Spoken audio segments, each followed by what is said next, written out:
जी अस्सलाम वालेकुम वरहमतुल्लाहि वबरकातुहू। वालेकुम सलाम।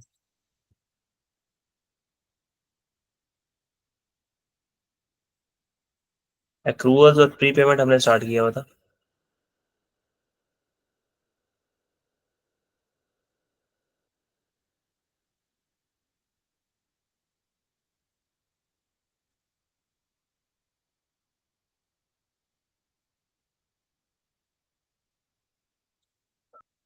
अच्छा, हमने पढ़ लिया था कि जी हमने दो चीज़ों को बेसिकली पढ़ना था, एक एक्सपेंसेस को और एक पढ़ना था इनकम को। तो हमने एक्सपेंस को ना डिटेल में पढ़ लिया था। ठीक है, कोई भी एक्सपेंस हो सकता है, यहाँ पे इलेक्ट्रिसिटी का एक्सपेंस हो सकता है, वो आपके नाम नाम पे नहीं जाना आपने। ठीक है, यहाँ पे इंश्योरेंस का एक्सपेंस हो सकता है, यहाँ पे इंटरेस्ट एक्सपेंस हो सकता है। ठीक है, यूटिलिटी एक्सपेंस हो सकता है। तो यहाँ पे किसी कोई भी एक्सपेंस हो सकता है। ठीक है, तो लेजर एक्सपेंस का ही बनना है, तो हम एक्सपेंस का लेजर बनाना सीख लिया था हमने। बाकी नाम यहाँ पे चेंज होते रहेंगे। तो इसमें मैं लिखा ही रहने देता हूँ, याद रहेगा।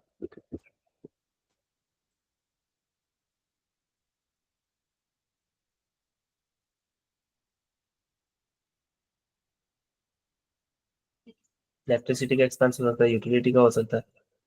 अच्छा,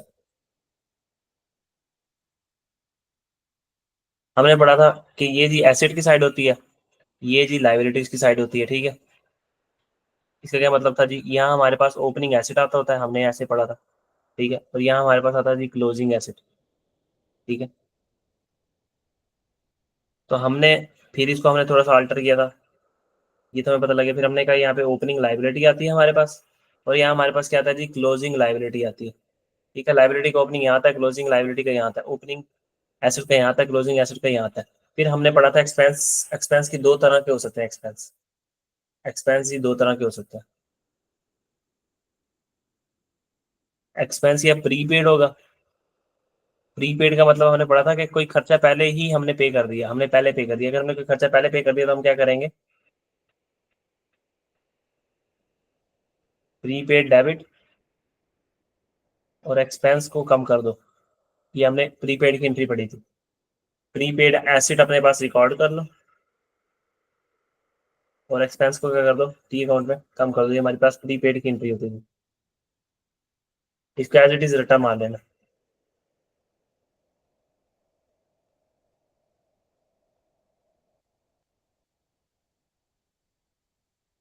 एक्सपेंस को क्रेडिट क्यों करेंगे?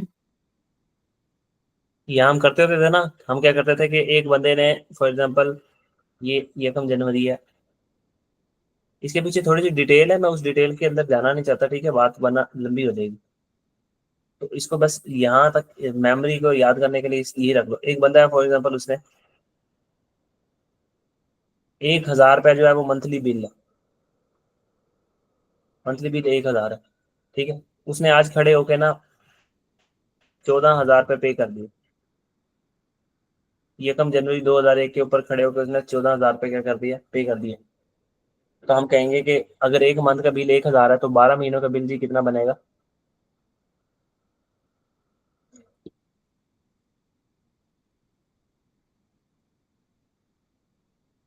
हम कहेंगे जी ये 12 महीने, और 12 महीनों का जो बिल बनेगा ना वो बनेगा 12,000।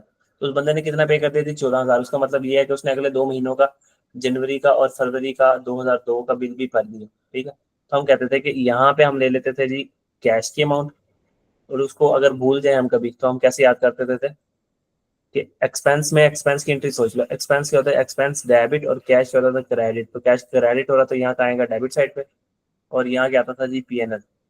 ठीक है, क्योंकि हम इसी के अंदर एक ही टी अकाउंट के अंदर टैकल कर रहे हैं सारी चीजों को, तो इसलिए ये एंट्री बन रही है। तो मैं इसको एंट्री को साबित कर देता हूँ। देखो, हमने कितने पैसे पे कर दिए थी, 14,000 हमने पे कर दिया। ऐसे ही है ना। जी जी। अब हमने पीएनएल के अंदर कितने खर्चा लेके जाना था, 12,000। हमारे फॉर पास द दो, ईयर। जी फॉर द ईयर जितना भी खर्चा होगा ना।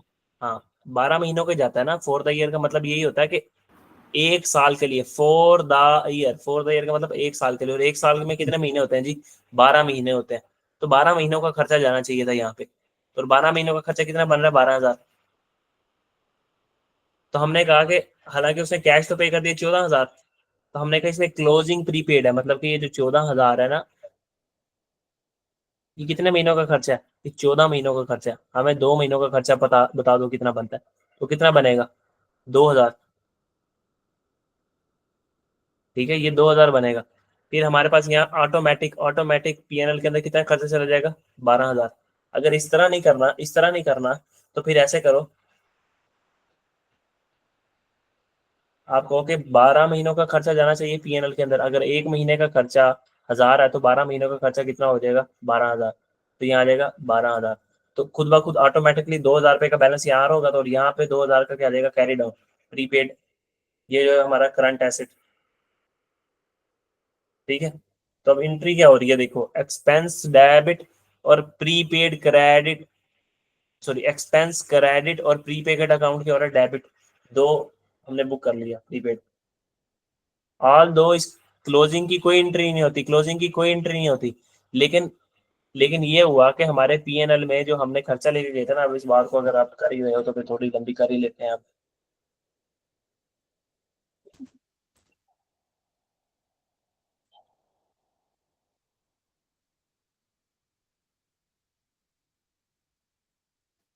ये जो हमने 14,000 कैश पे किया, हम कहेंगे ये 14,000 हमने कैश पे किया ना, हमने इलेक्ट्रिसिटी एक्सपेंस पे कर दिया कितने का?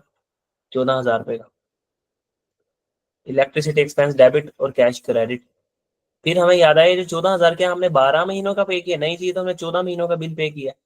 तो हमने 2 महीनों का एक्सपेंस ज्यादा बुक कर लिया, हमने 2 महीनों का एक्सपेंस ज्यादा बुक कर लिया अपने पास। तो अगर 2 महीनों का एक्सपेंस ज्यादा बुक कर लिया, तो एक्सपेंस को क्या कर दो? 2 महीनों का एक्सपेंस को कम कर दो 2,000 रुपये से। तो ये एक्सपेंस फिर कहाँ जाएगा? कहाँ जाएगा ये एक्सपेंस? हम कहेंगे इसको एक एसेट बना लो अपने पास, प्रीपेड एसेट। ये पहले से तुमने ये बुक कर लिया, तो ये आ जाएगी उसकी ये एंट्री। समझ आई? जी जी। तो ये सारी बातें ना पेपर में नहीं काम आती, ये पेपर में जो काम आती है ना वो बातें ये है। लॉजिक स्लो अच्छी बात है, बहुत अच्छी बात है। प्रीपेड में होता है कि खर्चा आपने एक्स्ट्रा पे किया होता है, तो खर्चे को आप जरा औकात में लाने के लिए क्या कर देते हो? प्रीपेड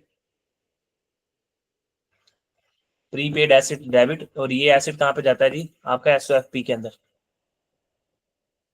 करंट एसेट्स के अंदर। और एक्सपेंस को क्या हो जाता कर देते हैं आप? क्रेडिट। ठीक है, एक्सपेंस पीएनएल में कहाँ हो जाता है? क्रेडिट। तो ये बात समझ आ गई? जी जी। अच्छा, मैं रिवाइज करवा रहा था आपको, ठीक है। हम अपने सवाल के ऊपर वापस आते हैं।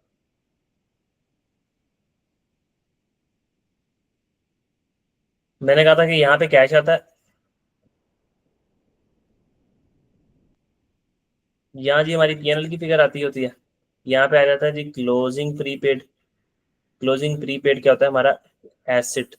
क्या होता है हमारा? एसिड। ऐसी चीज जिसने हमें अगले साल फायदा देना हो, तो इसने अगले साल हमें फायदा देना है ना। ठीक है, यहाँ पे हमारा क्या जाता है? Opening prepaid. और अगर कोई ओपनिंग पेएबल हो, लाइबिलिटी, और यहाँ क्या आएगा? Closing payable. क्लोजिंग पेएबल की एक्सपेंस ये तो प्रीपेड हो सकता है, ये एक्सपेंस क्या हो सकता है? ये इनको मैं दोबारा मिटा के लिखता हूँ। हमने पढ़ा था एक्सपेंस या प्रीपेड हो सकता है, ये एक्सपेंस आपके पास क्या हो सकता है? पेएबल। कि या खर्चा आपने पहले से पे कर दिया हो, या खर्चा आपने पे करना हो, अभी आपने खर्चा पे नहीं किया। ये एक टाइम लाइन है, ये कम जनवरी से लेके दिसंबर तक फॉर एग्जांपल। ठीक है, आपने यहाँ खड़े होके, ये है जी 30 नवंबर, 30 नवंबर तक आपने, नवंबर 11वां महीना है, आपने 1,100 रुपये बिजली का बिल पे कर दिया। लेकिन दिसंबर के महीने का जो बिजली का बिल आपने यकम जनवरी पे पे किया, तो क्या इस महीने आपने बिजली इस्तेमाल नहीं की? इस्तेमाल तो किया है, आपने बेनिफिट कंज्यूम कर लिया है। तो हमारी अक्रूवल्स कहता है कि जब आप बेनिफिट कंज्यूम कर लो, यानी एक्सपेंस इनकर हो जाए लेकिन पे बेशक ना हुआ, तो उसको एक्सपेंस के तौर पे बुक कर लो।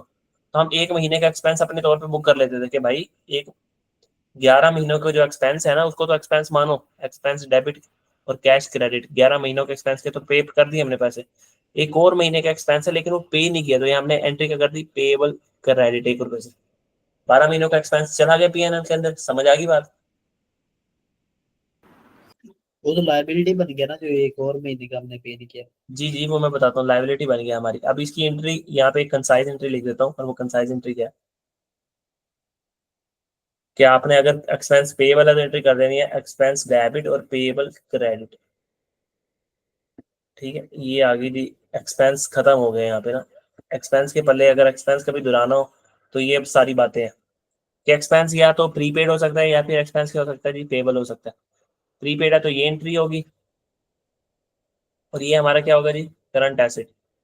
ये क्या होगा जी, हमारा करंट एसेट, और ये करंट एसेट कहाँ पे जाएगा, एसओएफपी में। और ये हमारे क्या होती है जी, करंट लाइबिलिटी, और करंट लाइबिलिटी कहाँ जाएगी, एसओएफपी में। और ये एक्सपेंस कहाँ जाएगा जी, पीएनएल के अंदर। ये एक्सपेंस कहाँ जाएगा, पीएनएल के अंदर। ये पूरा एक्सपेंस का रिवीजन होगी हमारी। कोई चीज यहाँ तक समझ ना आई हो तो पूछ लो, नहीं तो मैं इनकम पे जा रहा हूँ। कुछ पूछना है तो पूछ लो। नहीं नहीं।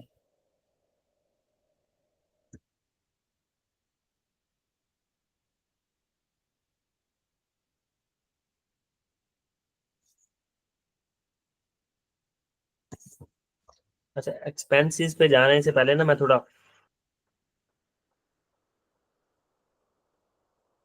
थोड़ी दो बातें हैं वो उसके ऊपर वो कर लेते हैं हम, फिर उसके बाद हम चलते हैं।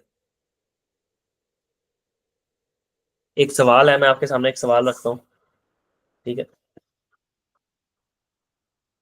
इसको जरा सवाल को ना अच्छे तरीके से देख लेना। ये आपकी बुक का सवाल भी है, तो मैं वैसे ही आपको करवा देता हूँ। ये जो आपको डाटा दिया गया ना, ये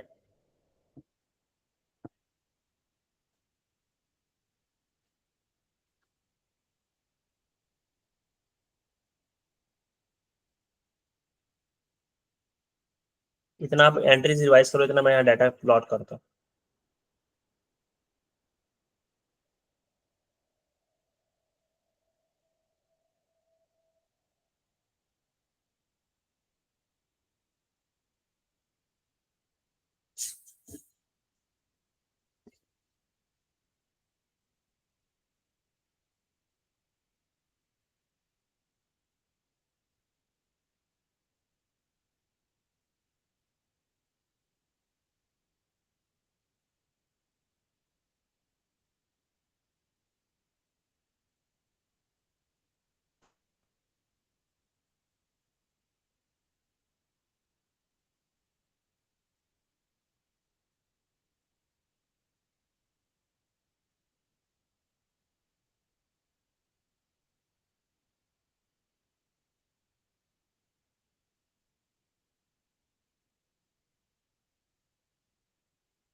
तो मुझे इसको सवाल को इम्पोर्ट ही कर लेना चाहिए था, लेकिन अब मुझे खुद लिखना पड़ रहा है इसको।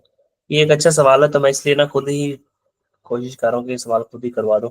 इसमें एक एक्सपेंस की जितनी भी रहती है ना चीजें, वो सारी कवर हो जाएंगी।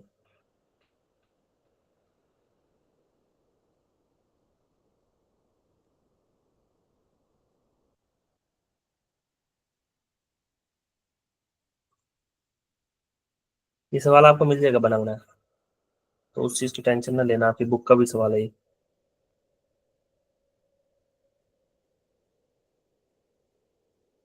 आवाज वगैरह आ रही है ना? जी जी।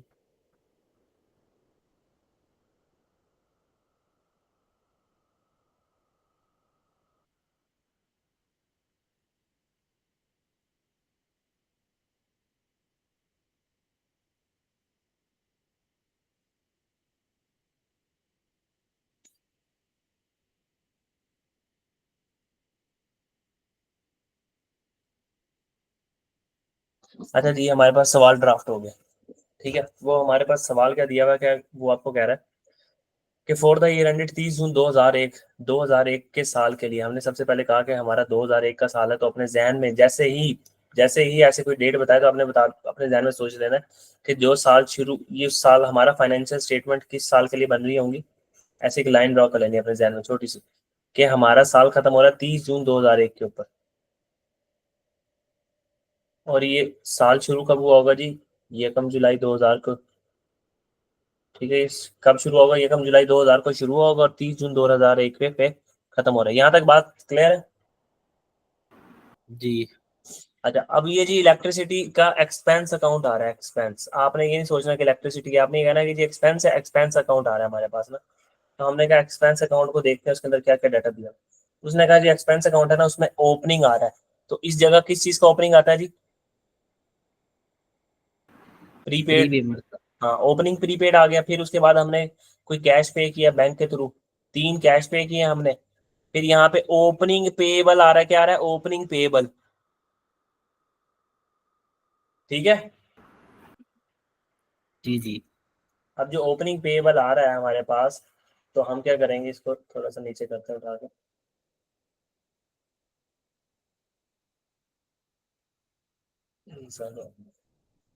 अब जो हमारे पास ओपनिंग पेएबल आ रहा है, तो अब हमारे पास यहाँ किस चीज की फिगर आती है जी? एक तो पीएनएल की फिगर आती है, फिर या तो कैरी डाउन इस साइड पे आ सकता है, या तो कैरी डाउन इस साइड पे आ सकता है। ठीक है, ऐसे हो सकता है ना, या दोनों तरफ भी आ सकता है कैरी डाउन। हो सकता है लाइबिलिटी भी हो सकता है कुछ प्रीपेड भी किया हो। ठीक है, तो ये 3 चीजें जो हमारे इसके अंदर मिसिंग है, ऐसे ही है। जी अच्छा, अब हम आगे सवाल को पढ़ते हैं ना, तो सवाल हमें क्या कहता है? सवाल कहता है कि लास्ट मंथ बिल रिसीव्ड, जो लास्ट मंथ का बिल तुमने रिसीव किया है और जो तुमने पे किया, रिसीव्ड एंड पेड, वह 670। लास्ट मंथ जो तुमने रिसीव और पे किया वह जी 670 रुपये तुम्हारा बिल है। यहाँ पे एक मैं अमाउंट लिखना भूल गया हूँ बैंक की।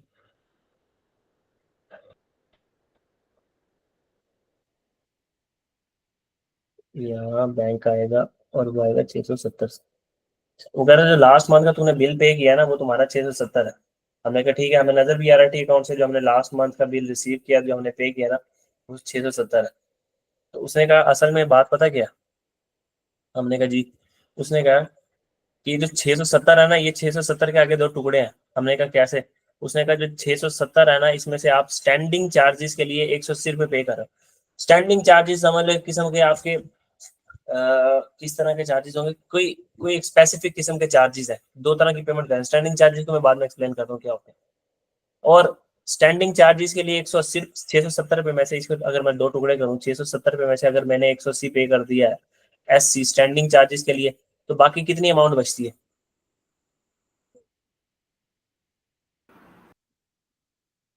बाकी अमाउंट हमारे पास बचती है ना, 670 माइनस 180 तो बच जाएगा 490। तो 670 में से 490 जो है ना, वो मैंने किस चीज के लिए पे किए होंगे? मीटर चार्जेस के लिए। वो नीचे उसने बताया हुआ कि भाई आपने 180 पे किया 3 मंथ के लिए स्टैंडिंग चार्जेस के लिए, ये 180 पे किया आपने। क्या मसला, स्टैंडिंग चार्जेस के लिए आपने कितने पे किए? 100।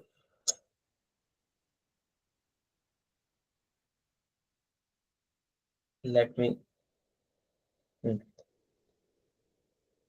स्टैंडिंग चार्जेस के लिए आपने 180 पे किए, 670 आपने टोटल पे किया। हमने कहा हमें भी नजर आ रहा है 670 टोटल पे किया।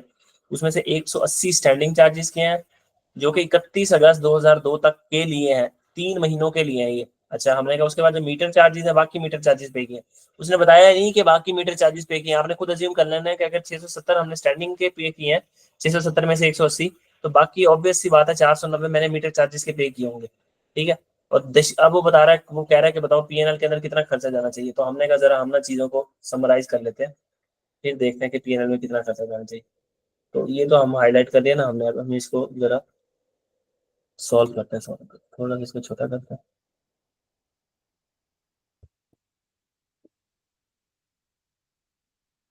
सवाल क्लियर है स्क्रीन के ऊपर? जी जी अच्छा, जल्दी से यहाँ देख लेते हैं। हमारा जो साल था ना, हमारा ये रहा हमारा साल। इसको मैं दोबारा बना दूं अगर जल्दी जल्दी से, हमारे साल को। हमारा जो साल था ना अपना साल लाजमी बना लेना कि तुमने कौन से साल के लिए फाइनेंशियल स्टेटमेंट बना रहे हो। हम बना रहे थे यकम जून 2000 से लेके यकम जुलाई 2000 से लेके 30 जून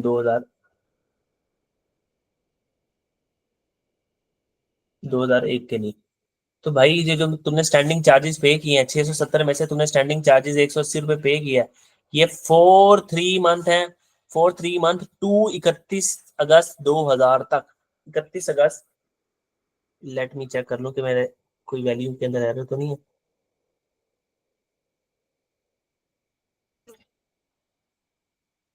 ठीक है, ये तुमने 31 अगस्त 2000 तक पे किए हैं। और जो तुम्हारे मीटर चार्जेस है ना, मीटर चार्जेस वो तुमने 31 मई 2000 तक पे किए। 31 मई 2000 तक पे किए। हमारा ईयर एंड, सॉरी सवाल के अंदर मुझे पता था थोड़ी सी गड़बड़ हो गई है। हमारा ईयर एंड है 30 जून 2000। ठीक है, और ये शुरू किस दिन हुआ होगा? यकम जुलाई 1999 को। और खत्म कब होगा? 30 जून 2000 के ऊपर। यकम जुलाई 1999 को शुरू होकर 30 जून 2000 के ऊपर। अब हम पूरी एक बार फिर से पढ़ते हैं फार्मूला। ये 30 जून 2000 का हमें दिया गया जी सवाल। ठीक है, अब हमने क्या किया? 180 रुपये पे कर दिए हैं स्टैंडिंग चार्जेस के। 180 रुपये स्टैंडिंग चार्जेस के पे किए हैं। कब तक के लिए पे किए? 31 अगस्त 2000 तक। तो ये आ गया जुलाई। अच्छा, ये तो जुलाई 99 ना, जुलाई अगस्त सितंबर अक्टूबर नवंबर दिसंबर, फिर जनवरी फरवरी मार्च अप्रैल मई जून जुलाई। 31 अगस्त 2000 तक किया, तो ये जून जुलाई अगस्त, यानी कि हमारा तो साल खत्म हो जाता है 30 जून 2000 के ऊपर। हमने अपने महीने के, अपना जो हमारा जो साल है उससे भी आगे 180 रुपये में से ये 180 किस चीज का है? 31 अगस्त तक का खर्चा आएगा। 31 अगस्त तक, तो इससे पहले 3 महीनों का खर्चा ना, अगस्त आएगा। अगस्त से पहले क्या आएगा? जुलाई आएगा, और क्या आएगा? जून आएगा। तो हम कहेंगे जून तो हमारे साल का खर्चा है, तो इसको तो आने दो। लेकिन ये 2 महीने हैं जो एडवांस में पे कर दिए हमने 180 में से। तो 180, अगर 180 को पकड़ू मैं इसको कहूँ ये 3 महीनों का खर्चा है, इसमें से 2 महीनों का जो खर्चा है वो हमारे पास क्या आ जाएगा? Closing prepaid. कहानी समझ आई है? जी जी तो इसमें से मैं अगर क्लोजिंग प्रीपेड निकाल लूंगा तो कितना आएगा जी? वो आ जाएगा आपके पास 120 रुपये। तो मैं कहूंगा ये जी क्लोजिंग प्रीपेड यहाँ पे आता है, ओपनिंग प्रीपेड यहाँ आता है, क्लोजिंग प्रीपेड यहाँ आता है। ठीक है, अब आगे देख लेते हैं। फिर दूसरी बात उसने की कि जो मीटर चार्जेस आपने पे किए हैं ना, वो 31 मई 2000 तक पे किए। 31 मई 2000 तक। हमने कहा हमारा 31 मई 2000 तो यहाँ आता है। 31 मई, मई के बाद आता है जून, ये आ गया 31 मई। तो हमने यहाँ तक पे किए। तो हमने कहा कि 1 महीने का खर्चा अभी भी अनपेबल है, पेबल है, पेबल है। तो ये जो हमारे पास 490 है, ये 3 महीनों का खर्चा है। तो अगर मैं इसमें से 1 महीने का खर्चा निकालूं तो मैं कहूंगा 1 महीने का खर्चा बनेगा तकरीबन 163.3। मैं कहूंगा 163.3। ये हमारा 1 महीने का खर्चा है। मैं कहूंगा क्लोजिंग पेबल कहाँ आएगा जी? यहाँ पे। ओपनिंग पेबल आया यहाँ पे, क्लोजिंग पेबल यहाँ आया कितना? 163.3। तो यहाँ पे ऑटोमेटिक ऑटोमेटिक खुद ब खुद पीएनएल की फिगर आ जाएगी। अब इस सवाल में तुम पीएनएल की फिगर को खुद नहीं निकाल सकते थे, खुद किसी सूरत में भी नहीं निकाल सकते थे। यहाँ पे 12 महीनों का खर्चा तुम किसी तरीके से भी ना निकाल पाते। तो ऑटोमेटिक तुमने कैरी डाउन प्रीपेड निकाला और कैरी डाउन पेबल निकाला, तो तुम्हारा सवाल हल हो गया। पीएनएल तुम्हारे पास बैलेंसिंग फिगर आ गया। और यही उसने पूछा हुआ था, बताओ the share of electricity to SOCI statement of comprehensive income के अंदर एक्सपेंस कितना जाएगा? एसओसीआई मतलब स्टेटमेंट ऑफ कम्प्रीहेंसिव इनकम, उसके अंदर एक्सपेंसेस और इनकम जाती हैं। तो अब हम एक्सपेंस पढ़ रहे थे तो एक्सपेंस पूछा था कितना जाएगा। तो ये था जी छोटा सा सवाल। अच्छा, अभी इसी की अगर मैं एंट्रीज बता दूं कि भाईजान ये जो 120 रुपए है क्लोजिंग प्रीपेड, इसकी एंट्री हम क्या करते होते थे, हम करते थे प्रीपेड एसिड डेबिट अपने पास 120 रुपए से, और हम एक्सपेंस को कम कर देते थे 120 रुपए से। ये याद रखेंगे बात, इनकम के अंदर ये रिवर्स हो जाएगा रूल, इनकम्स के अंदर ये रूल रिवर्स हो जाएगा। और जो दूसरा हमने एक महीने का खर्चा पे नहीं किया था, हम करेंगे अपने पास एक्सपेंस डेबिट और पेबल एक महीने का खर्चा अपने पास बुक कर लो, कितना जी 163.3, 163.3। तो ये दो एंट्रीज है, तो वो इस तरीके से भी पूछ सकता था वैसे आपसे। अब हम चलते हैं आगे अपने मेन टॉपिक की तरफ आज के।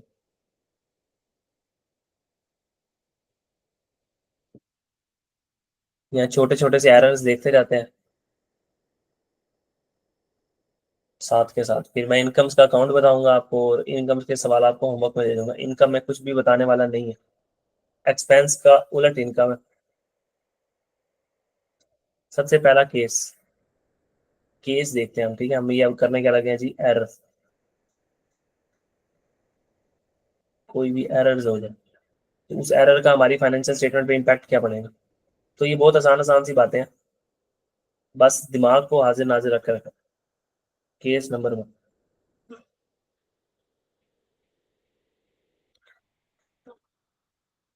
एक एक्रूअल है। एक्रूअल का मतलब बताया था ना मैंने, क्या कहते हैं एक्रूअल, किसको कहते हैं, पेबल को। जी जी।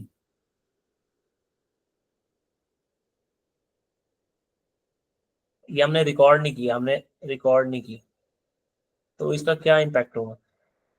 हम कहेंगे कि एक पेबल रिकॉर्ड नहीं हुआ हुआ, एक पेबल रिकॉर्ड नहीं हुआ, मतलब एंट्री होनी चाहिए थी एक्सपेंस डेबिट और पेबल क्रेडिट, ये एंट्री होनी चाहिए थी 10 रुपए से, ये नहीं हुई हुई। तो हम कहेंगे एक एक्सपेंस है ना वो बुक ही नहीं हुआ हुआ, एक एक्सपेंस बुक ही नहीं हुआ हुआ, एक लाइबिलिटी बुक ही नहीं हुई हुई, एक लाइबिलिटी क्या हुई हुई है, बुक ही नहीं हुई हुई। तो एक्सपेंस भी कम बुक हुआ हुआ है और लाइबिलिटी भी कम बुक हुई हुई है, ठीक है। तो हम यहाँ पे ये सिंपली, ये तो कोई इफेक्ट नहीं डालेगा फिर, अनबैलेंस कम नहीं अगर मैं होगी। पीएनएल के ऊपर बात करूं, पीएनएल में एक एक्सपेंस बुक होना चाहिए था, एक एक्सपेंस माइनस होना चाहिए था, माइनस ही नहीं हुआ। एसओएफपी के अंदर एक लाइबिलिटी नजर आनी चाहिए थी, करंट लाइबिलिटी किताबों के अंदर नजर ही नहीं आ रही, तो इम्पैक्ट नहीं डालेगा। वो कह रहा है 10 रुपए का पेएबल रिकॉर्ड ही नहीं हुआ, किताबों में रिकॉर्ड ही नहीं हुआ। अब्बू जान बाहर जाने लगे थे और उन्होंने दही लेके आनी थी, वो जेब में पैसे डाले ही नहीं उन्होंने, कोई इम्पैक्ट नहीं होगा दही लेने जाने पे।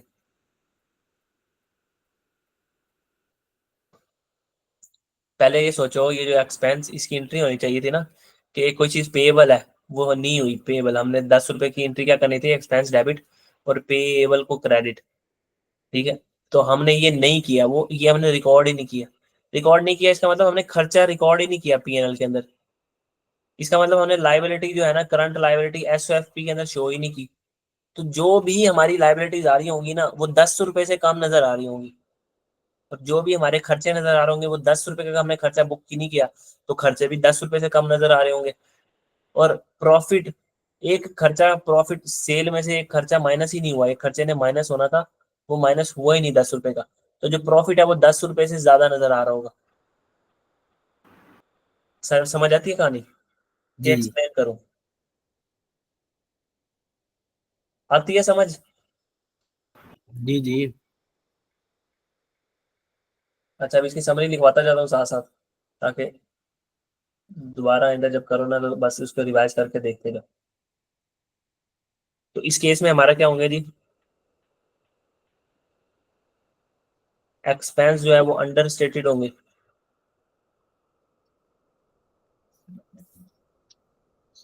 प्रॉफिट ओवर स्टेटेड हुआ। जी शाबाश, प्रॉफिट ओवर स्टेट हुआ होगा 10 रुपए से। फाइनेंशियल पोजीशन भी अंडर स्टेटेड हुई।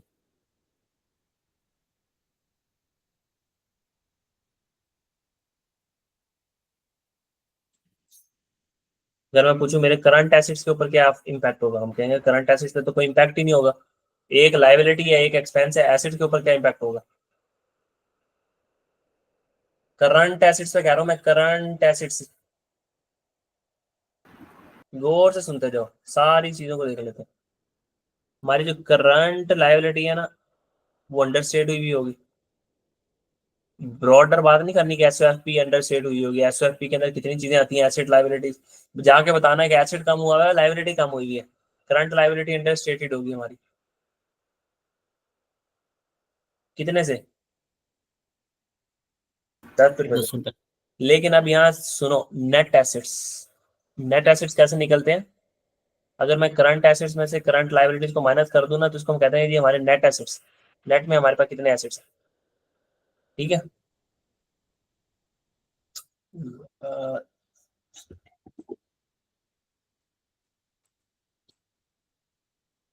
ये आ गया हमारे पास नेट एसेट्स।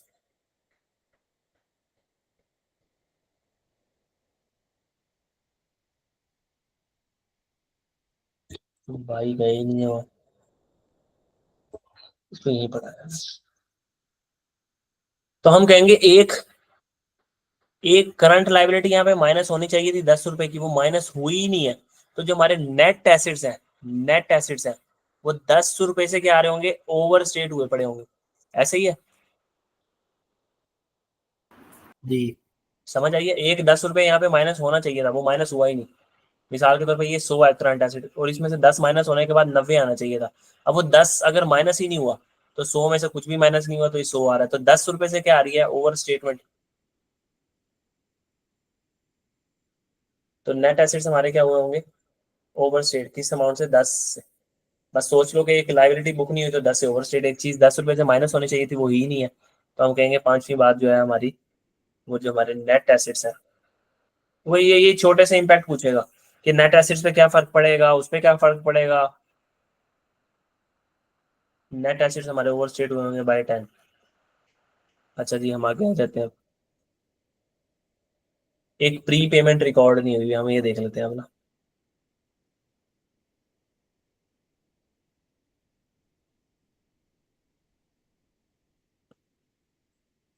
इनकम्स में इसको उलट कर लेना खुद ही, इनकम्स में इतनी कोई डीप गहराई में नहीं जाने की। केस 2,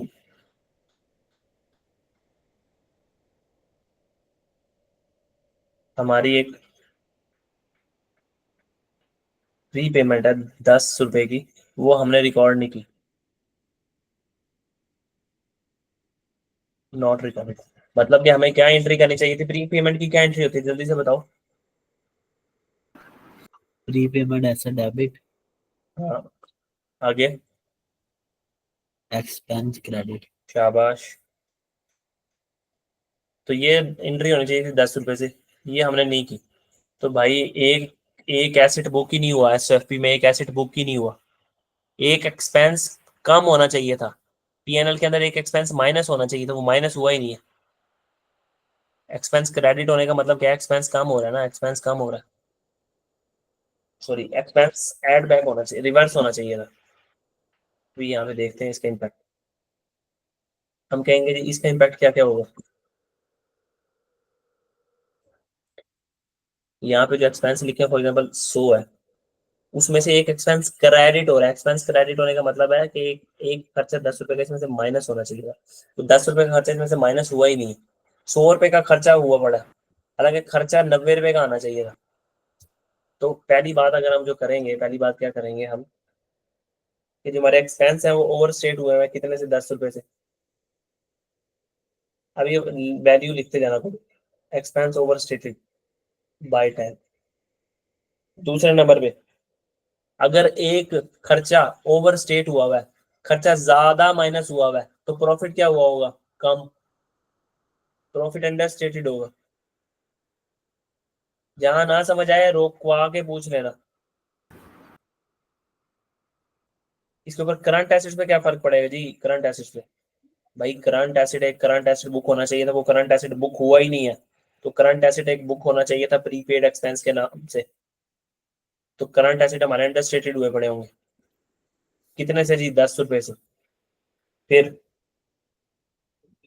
करंट लाइबिलिटी पे कुछ पड़ेगा नहीं सर, करंट लाइबिलिटी का तो यहाँ पे इम्पैक्ट नहीं है। हाँ, नो, नेट एसेट्स के ऊपर जरूर पड़ेगा इम्पैक्ट। ये जी करंट लाइबिलिटी तो हिट हुई नहीं, तो इसके ऊपर हम कहेंगे जी नो इम्पैक्ट। और यहाँ पे हमारे जो नेट एसेट्स है, नेट एसेट्स कैसे निकलते थे भाई, एक करंट एसेट्स में से करंट लाइबिलिटी माइनस कर दो, तो यहाँ करंट एसेट्स जो है, फॉर एग्जांपल मैं एज्यूम करता हूँ 100 आए हुए हैं, आने चाहिए थे 90। करंट लाइबिलिटी यहाँ भी 10 है, यहाँ भी 10 है, ठीक है। तो ये आना चाहिए था 90 और ये आ गया जी 80। तो हमारे जो नेट एसेट्स हैं, हमारे नेट एसेट्स हैं वो क्या हुए पड़े हैं, अंडर स्टेटेड है, कम हुए पड़े हैं ना। करंट एसेट्स में आना चाहिए था 100 रुपया, हमने एक करंट एसेट बुक ही नहीं किया, ये वाला प्रीपेड एसेट बुक ही नहीं किया। ये बुक नहीं किया तो कितना आ रहा है, 90 रुपये। तो 10 रुपए से क्या आ रहे हैं करंट एसेट्स कम, तो नेट एसेट्स भी हमारे 10 रुपए से क्या आ रहे हैं कम, देखो, ठीक है। जी जी। तो नेट एसेट्स हमारे कितने हो जाएंगे, अंडर स्टेटेड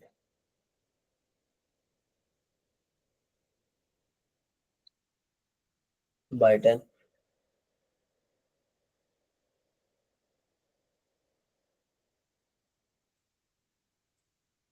केस नंबर 4 देख लेते हैं हम जल्दी से।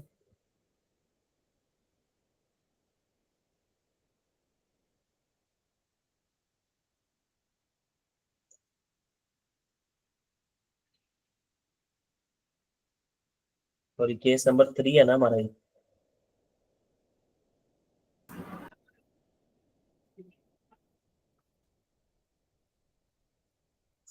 accrual of 10 recorded as an prepaid. एक अक्रूवल है ना, वो प्रीपेड के तौर पे रिकॉर्ड कर लिया हमने। हमारे पास एंट्री होनी चाहिए थी एक्सपेंस डेबिट 10 रुपए से, पेएबल क्रेडिट 10 रुपए से। हमने क्या कर दिया, हमने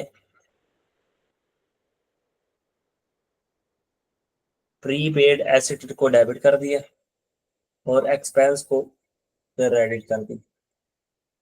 भाई ये तो घमासान काम हो गया। यानी एक एक्सपेंस बुक होना चाहिए था, वो 10 रुपए से बुक होने की बजाय 10 रुपए से कम कर दिया हमने। लो जी, हमने तो डबल काम कर दिया। जेब में 100 रुपए डालने थे, ठीक है, ये 1000 रुपए पड़े थे जेब में पहले, हमने 100 रुपया एक्सपेंसिस के अंदर और डालना था, एक्सपेंस के अंदर और 10 रुपए डालने थे। हमने भी ये करने की बजाय हमने क्या किया, 10 रुपए और निकाल दिए, तो यहाँ 990 पड़े। अब इसको सही करने के लिए हम क्या करेंगे कि पहले इसमें 10 रुपए जो निकाले हैं वो डालो, फिर जो 10 रुपए और डालने चाहिए थे वो भी डालो, तो इम्पैक्ट को उल्टाने के लिए। कहानी समझ आई है। जी जी। मैं इसको दूसरी तरीके से भी एक्सप्लेन कर देता हूँ। अच्छा, 20 से करेंगे फिर। हाँ, अब ये देखो, एक्सपेंस होता है जी खर्चा। एक खर्चा 10 रुपए से माइनस होना चाहिए था, ये आ रहे हैं सेल्स। सेल्स में से ना एक खर्चा माइनस होना चाहिए था, 10 रुपए का खर्चे माइनस होता है ना सेल में से। वो 10 रुपए का माइनस होने की बजाय, वो 10 रुपए का माइनस होने की बजाय क्या हुआ,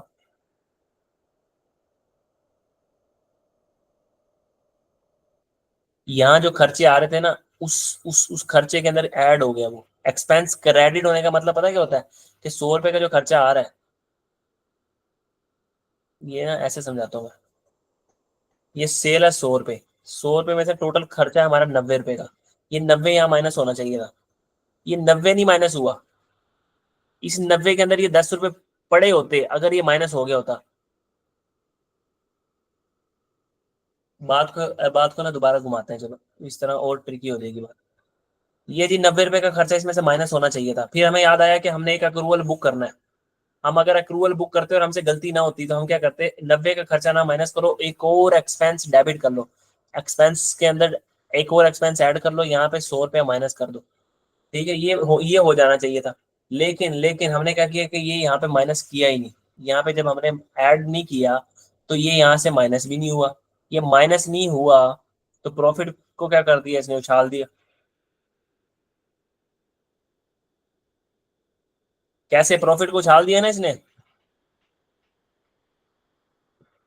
जी, लाइबिलिटी भी एक बुक की थी, बुक होनी थी, हो ही नहीं तो। आप लाइबिलिटी पे पहुंचे खड़े हो, मैं इस टाइम आपको एक्सपेंस के ऊपर इतनी बहस कर रहा हूँ। मैं कह रहा हूँ ये यहाँ पे खर्चे आ रहे हैं, ये टोटल जो आपके पास खर्चे आ रहे हैं ना, खर्चे आपके 90 रुपए के खर्चे माइनस होने हैं यहाँ से। कोई एडजस्टमेंट ना दी होती, सवाल में ये ना लिखा होता कि भाई ये प्रीपेड के तौर पर रिकॉर्ड हुआ है, ये सिर्फ लिखा होता कि 10 रुपए का अक्रूवल बुक कर लो, तो हम क्या कहते हैं भाई, एक 10 रुपए का खर्चा और बुक करो, एक्सपेंस डेबिट, पीएनएल के अंदर एक्सपेंस और 10 रुपए से बढ़ा दो, तो 100 रुपया माइनस कर लो। लेकिन ये होना चाहिए था, ये हो गया, ये जो मैं कर रहा हूँ ना, ये वाला काम हो गया। क्या हुआ कि 90 में 10 जमा करने की बजाय उसने एक्सपेंस क्रेडिट कर दिया, इस 90 में से भी 10 निकाल दिया, तो भाई वो तो 80 पे खड़ा है।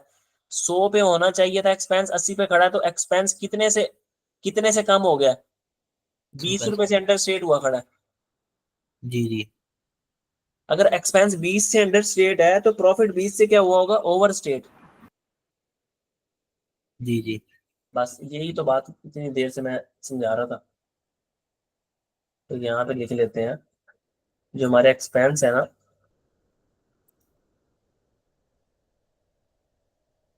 अच्छा मैं अंडर स्टेट की जगह ये लिख दूं, हमारे एक्सपेंस नीचे की तरफ एरो बना रहा हूँ, तो इसका मतलब अंडर स्टेट है, ठीक है। एक्सपेंस अंडर स्टेट है 20 से, प्रॉफिट भाई, प्रॉफिट भाई ओवर स्टेट है किससे, 20 से। एक एसिड भी बुक करी खड़े हैं, करंट एसिड्स हमारे बड़े हुए हैं किससे, एक 10 रुपए से।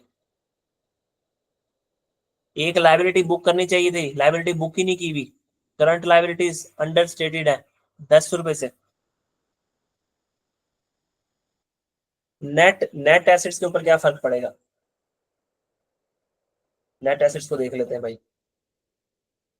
जो हमारे नेट एसिड्स हैं वो कैसे निकलते हैं, करंट एसिड्स में से करंट लाइबिलिटीज माइनस कर। एक लाइबिलिटी बुक ही नहीं हुई, 10 रुपए की एक लाइबिलिटी बुक होनी चाहिए थी यहाँ पे, एक एसिड बुक हो गया, यहाँ पे एक चीज इंक्रीज हो गई है, और यहाँ पे एक चीज माइनस होनी चाहिए थी, वो माइनस हुई ही नहीं है, तो क्या होगा।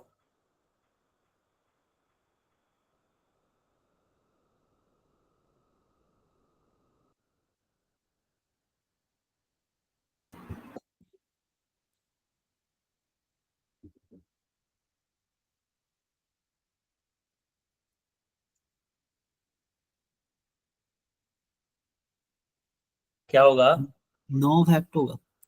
नो इफेक्ट होगा। ऐसे तो ना करो यार, यहाँ पे 100 रुपए के एसिड थे, उस 100 के एसिड के अंदर एक एज्यूम कर लिया करो ना, एग्जांपल एक 10 रुपए का एसिड ऐड होना चाहिए था, वो एसिड ऐड ही नहीं हुआ, ठीक है।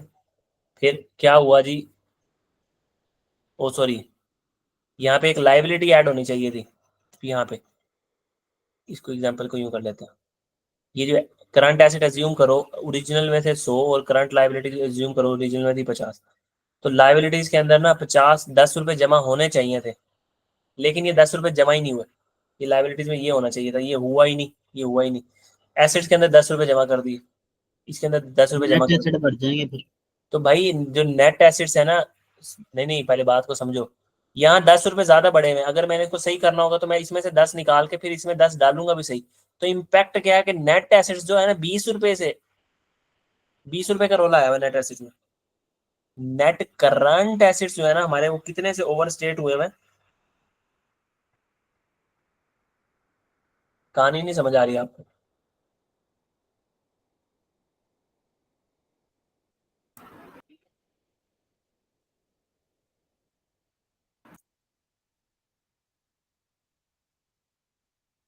मैं बात को ना और थोड़ा सा एक्सप्लेन करता हूँ,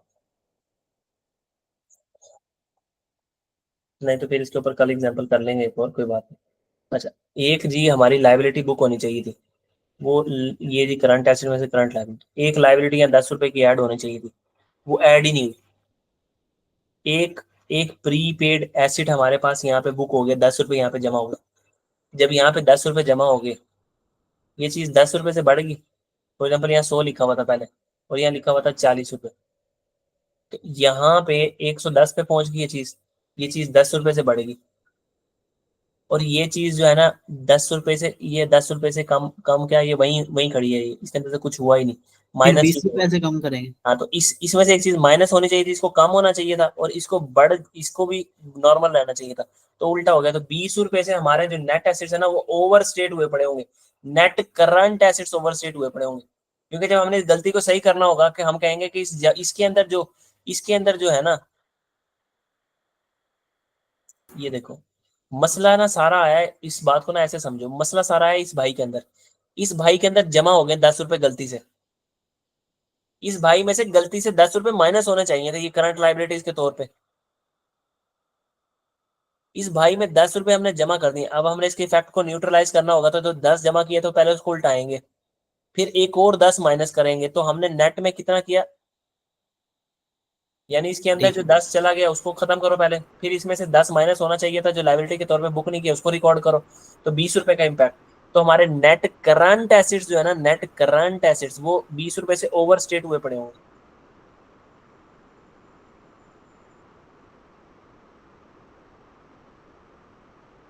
समझ आई? 20 रुपए से अब कम करेंगे। हाँ ना, हम अपने एसिड को 20 रुपए से कम करेंगे ना। करंट एसिड के अंदर 10 रुपए जमा हो गए, माइनस होने चाहिए थे भाई, जो जमा हुआ पहले उसको माइनस करो, फिर 10 रुपए और माइनस करो असल काम करने के लिए, तो असल में इम्पैक्ट कितने का पड़ गया, 20 रुपए का नहीं पड़ गया। तो करंट जी जी। एसिड में तो ये मसला हुआ होगा, ये भाई ऊपर पहुंचे खड़े हैं, इस भाई में तो कुछ हुआ ही नहीं करंट लाइबिलिटी में। तो भाई नहीं समझ आया तो इसके ऊपर कल दोबारा बात करेंगे। नेट करंट एसिड्स हमारे कितने बड़े पकड़े होंगे, 20 रुपए से ओवर स्टेट हुए पड़े होंगे।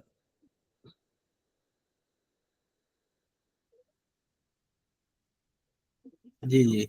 अच्छा जी, इससे अगला तो है, उससे अगला आपने सोच के आना है, अगर मैंने इससे अगला करवाया तो फिर जो अगला करना है ना हमने वो रहते हो। तो ये जो केस 4 है ना, ये आपने सोच के आना, इसके ऊपर कल बात कर लेंगे। केस 4 ही है, एक प्री पेमेंट है 10 रुपए की, रिकॉर्डेड एज एन एक्रूअल, ये एक्रूअल के तौर पर रिकॉर्ड होगी, बताओ इम्पैक्ट क्या है। ये आपने सोच के आना है कल ना, ठीक है, फिर इसके ऊपर हम डिटेल में डिस्कशन करेंगे। तो अब ये इस चैप्टर का लास्ट जो टॉपिक है ना, हम उसको देख लेते हैं।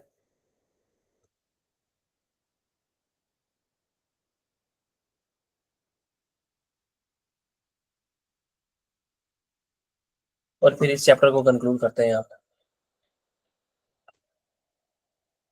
लास्ट टॉपिक ये है हमारा इनकम्स। इनकम को हमें कैसे देखें? हमारा एक रूल जो कहता था इनकम को तब रिकॉर्ड करना जब आपने बेनिफिट प्रोवाइड कर दियो अगले को, बेनिफिट प्रोवाइडेड, गुड्स अगर आप डिलीवर करते हो तो गुड्स डिलीवर्ड, अगर आप सर्विसेज प्रोवाइड करते हो तो सर्विसेज रेंडर्ड, जब आप सर्विसेज दे दो अगले बंदे को, जब आप अगले बंदे को गुड्स डिलीवर कर दो या किसी और किस्म का बेनिफिट दे रहे हो वो बेनिफिट दे दो, ये सब काम अगर कर दो आप, तो अब आपके पास बेशक कैश आया हो बेशक कैश ना आया हो, आप इसको क्या करो, अपने पास एक इनकम के तौर पर रिकॉर्ड करो, रिकॉर्ड इनकम। हम क्या करते थे भाईजान, हम अपने पास एक सिंपल एंट्री कर लेते थे, हम कहते थे बेशक पैसे नहीं आए कोई बात नहीं, हमने एंट्री सीखी है ना रिसीवेबल डेबिट, कि भाई पैसे आने हैं, रिसीवेबल डेबिट कर देते थे। और इनकम को क्या कर दो जी, क्रेडिट, इनकम को क्या कर दो, क्रेडिट। अच्छा, अगर for example cash cash involve है, हम कहेंगे कि अगर हमें कोई बंदा आया और पैसे दे के चला गया तो हम कहेंगे कैश डेबिट हमारे पास, और एंट्री हम क्या कर लेते हैं, इनकम क्रेडिट, इनकम की नेचर क्रेडिट होती है तो इनकम क्रेडिट। ये तो था कैश का केस, कोई बंदा हमें पैसे नहीं दे के गया, तो हम यही बड़ी सिंपल सी एंट्री करेंगे भाई, इसको यहाँ से, इसको यहाँ से यूं उठाएंगे,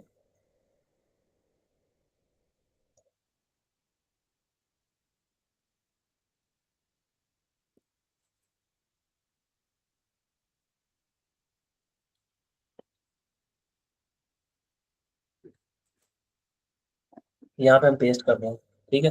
अगर तो कोई कैश दे गया तो हम करेंगे कैश डेबिट इनकम क्रेडिट, और अगर कोई अभी पैसे नहीं दे के गया तो हम कहेंगे रिसीवेबल डेबिट और इनकम क्रेडिट। अब इनकम देखो जी, जैसे एक्सपेंस दो तरह के होते थे ना, या खर्चा हमने पहले ही पे कर दिया होगा, प्रीपेड होगा, या खर्चा हमने अभी पे करना होगा, पेएबल। इसी तरीके से अगर मैं इनकम की बात करूँ ना, इनकम, तो इनकम में भी दो तरीके हो सकते हैं, या इनकम हमें बंदा पहले ही दे गया, उन्होंने कहा सर आपने एसी फिट करना है 2 साल बाद, साल बाद, या अभी दस्ती पैसे पकड़ो, मैं अभी ना पैसे अपने पास रख नहीं सकता, मुझे लगता है कि कहीं इस्तेमाल हो जाएंगे, तो आप ये पैसे पकड़ लो। इनकम हम कहेंगे या ऑलरेडी रिसीव्ड होगी, या इनकम रिसीवेबल होगी, अभी मिलनी है हमें,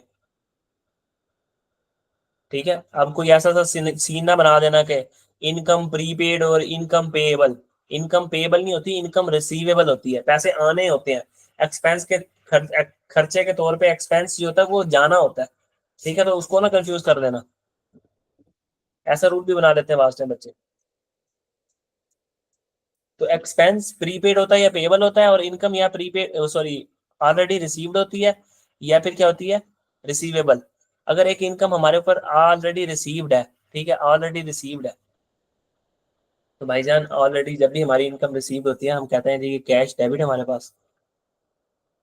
एंट्री एंट्री पढ़ने से पहले हम जरा इसको थोड़ा सा, इसका मतलब क्या होता है, ऑलरेडी अगर इनकम हमारे पास रिसीव है ना, इसका मतलब है we have to deliver something. हमने ना कुछ हमने फ्यूचर के अंदर कुछ ना कुछ उसको देना है। फ्यूचर में क्या देना भाई, हमने उसको सर्विसेज देनी होंगी, हम उन्हें उसको सर्विसेज देनी होंगी। रिसीवेबल का मतलब हमने उससे फ्यूचर में, हमें उससे फ्यूचर में कैश आना है, फ्यूचर में कैश आना। तो भाई जिस जब अभी तक तुम्हें वो पैसे दे के चला गया, तुमने अभी तक सर्विसेज प्रोवाइड नहीं की, तो अक्रूवल क्या तो कहता था जब तुम सर्विसेज को प्रोवाइड कर दो, अक्रूवल बेसिस ऑफ अकाउंटिंग कहती थी जब तुम सर्विसेज को प्रोवाइड कर दो, गुड्स को डिलीवर कर दो, या फिर बेनिफिट तुम प्रोवाइड कर दो, तो तुम क्या करो, इनकम रिकॉर्ड करो। भाई हमने यहाँ ना कोई सर्विसेज दी, ना कोई गुड्स डिलीवर किए, ना हमने कोई बेनिफिट प्रोवाइड किया, तो यहाँ तो हम इनकम रिकॉर्ड ही नहीं कर सकते। हमने उसने कहा हाँ बिल्कुल नहीं कर सकते, मैं तो करने नहीं दूंगा तुमको इनकम रिकॉर्ड। हमने कहा फिर क्या करें, उसने कहा भाई लाइबिलिटी है। हमने कहा लाइबिलिटी, पैसे दे के गया भाई वो हमें, भाई ये पैसे तुम्हें दे के गया, liability to deliver something in future, तो तुम फ्यूचर में क्या डिलीवर करने वाले हो उसको, सर्विसेज या गुड्स। तो आज इसको अपने पास एक कैश डेबिट करो, कैश पैसे तो आ गए, अपने पास एक लाइबिलिटी के तौर पर रिकॉर्ड करो, और जिस दिन तुम उसको सर्विस दे दो ना, उस दिन लाइबिलिटी को डेबिट कर देना, किताबों से खत्म कर देना, और अपने पास जो है ना इनकम रिकॉर्ड कर लेना, अपने पास इनकम को रिकॉर्ड कर लेना। तो ये बात समझ आइए। जी जी। उसका जो बेसिक प्रिंसिपल है भाई वो उसी के ऊपर चल रहा है कि भाई जब सर्विसेज रेंडर कर दो तब इनकम रिकॉर्ड करना। ये पूरी उसका थीम था। हमने कहा अच्छा फिर अपना टी अकाउंट बता दो जल्दी से, उसने कहा मैं बताता हूँ, ये देखो टी अकाउंट।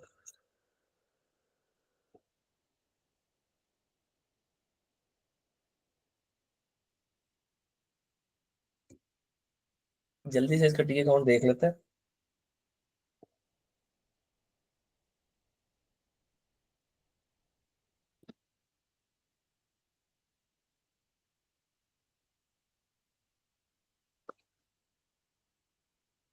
यहाँ सबसे पहले तो कंक्लूजन ड्रा कर लेते हैं ना भाई, हमने यहाँ से जो सीखा है वो समरी बात की वो ये है, पूरी इस बात की समरी ये है कि हमारी जो इनकम होती है ना, अब हमें पता लग गया सर कि वो जो इनकम है ना, या वो रिसीवेबल होगी या वो प्री रिसीव्ड होगी। प्री रिसीव्ड मतलब पहले से मिल गई, प्री रिसीव्ड पहले से मिल गई। प्री रिसीव्ड भाई का ना बड़ा प्यारा सा नाम है, प्री रिसीव्ड भाई को प्यार से भी कहते हैं अनअर्न्ड। अभी तक कमाई नहीं है, हमने अनअर्न्ड पढ़ी है, ठीक है। या इनकम रिसीवेबल होगी या प्री रिसीव्ड या अनअर्न्ड होगी, मतलब अभी तक कमाई नहीं है। अगर रिसीवेबल है भाई, तुमने सर्विसेज प्रोवाइड कर दी हैं, सर्विसेज प्रोवाइड कर दी हैं, जो सर्विसेज हैं या फिर जो गुड्स हैं या जो बेनिफिट है,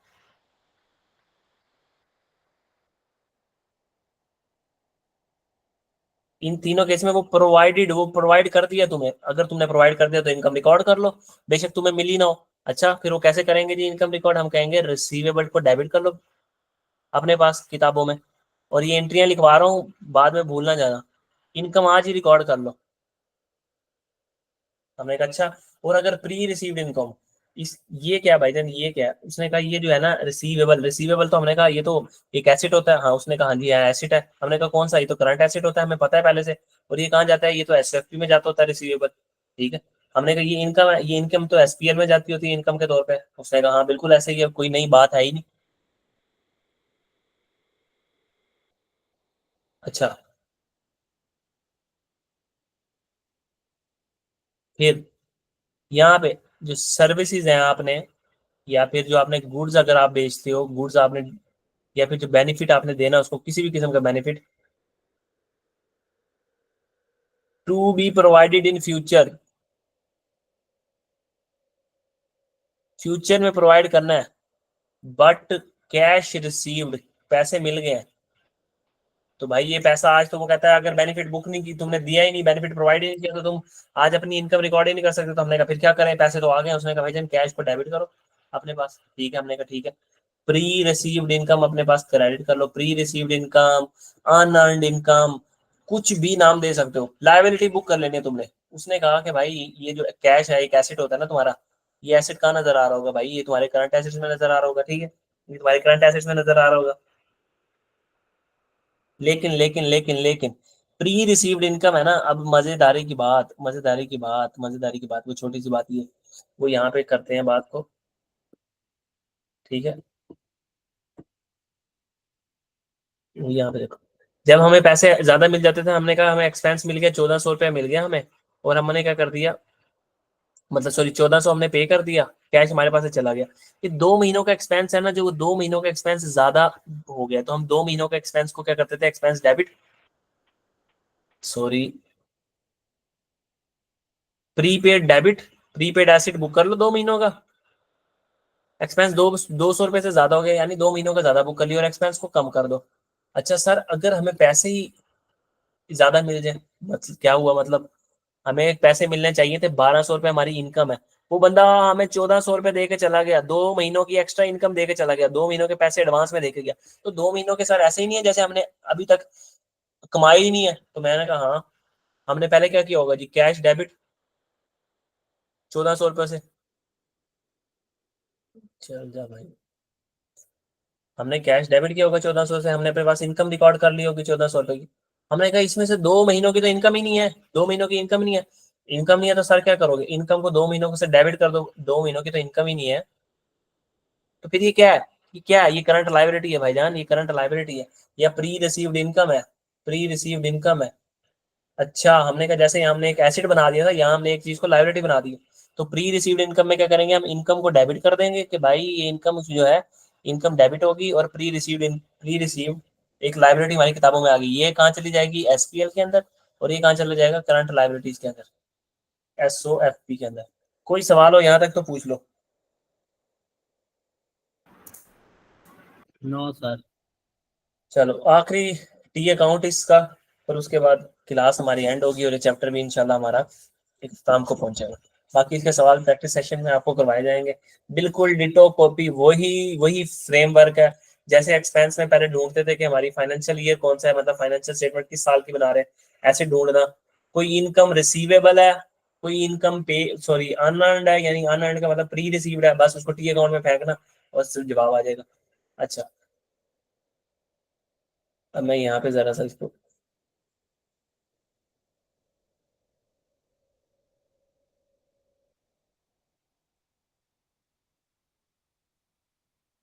अब ये कहानी सोचने लगे हम इनकम पे। सर ये पीडीएफ शेयर कर देना, मैं ये नोट कर लूंगा। जी मैं पीडीएफ शेयर कर दूंगा।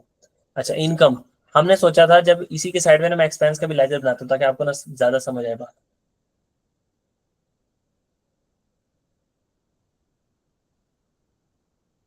हमने हमने कहा था, अगर एक्सपेंस में भूल जाओगे, एक्सपेंस में कैश की साइड पे आता तो एंट्री कर लेना, एक्सपेंस डेबिट कैश क्रेडिट, ठीक है, तो यहाँ पे आ जाएगा कैश, और यहाँ पे आ जाएगा पीएनएल, यहाँ आ जाएगा ओपनिंग प्रीपेड,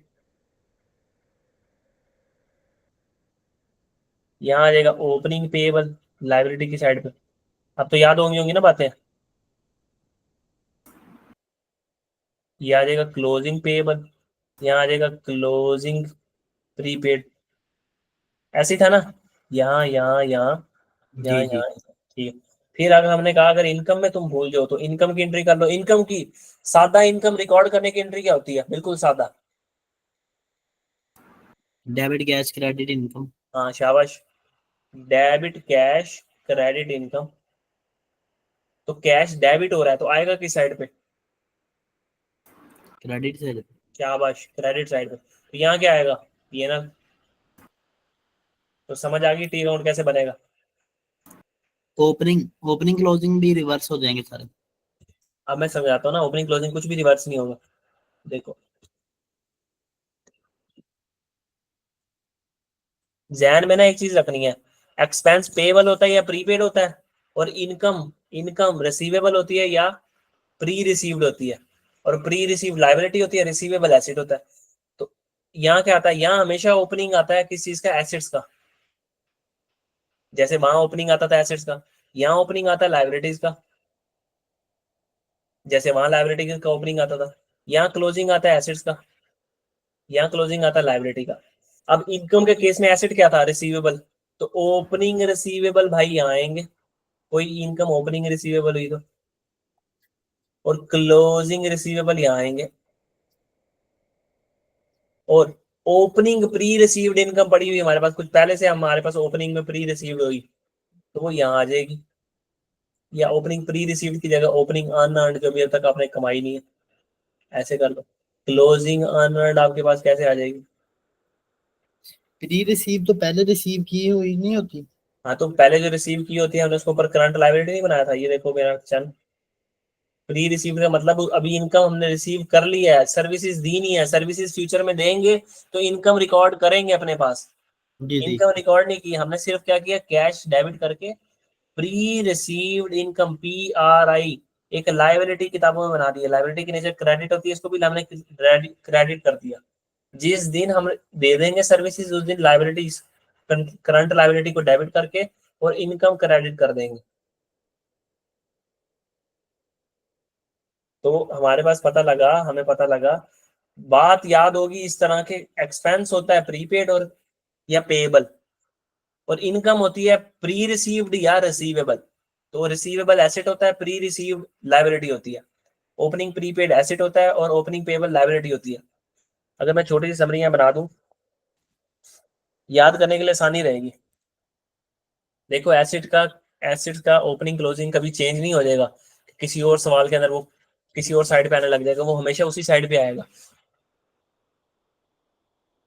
अगर प्रीपेड एक्सपेंस हो ना तो हमारा क्या होता है, एसेट। ठीक है,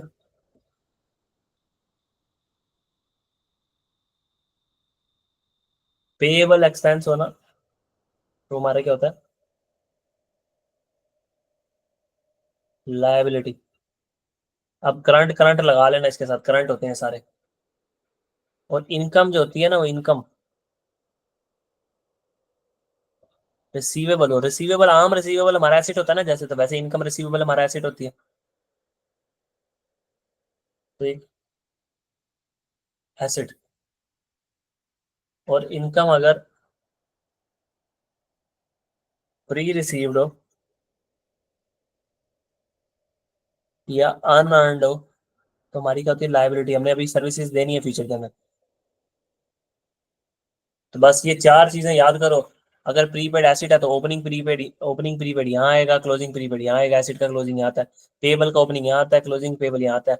अगर इनकम रिसीवेबल एसेट है तो ओपनिंग एसेट यहाँ आता है, क्लोजिंग एसेट यहाँ आता है, opening receivable, closing receivable, opening unearned या ओपनिंग प्री रिसीव्ड और क्लोजिंग प्री रिसीव्ड।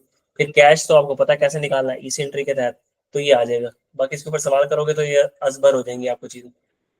वही रूल याद रखना है कि एक्सपेंस पेबल होता है, प्रीपेड होता है, इनकम या फिर प्री रिसीव्ड होती है या फिर रिसीवेबल होती है।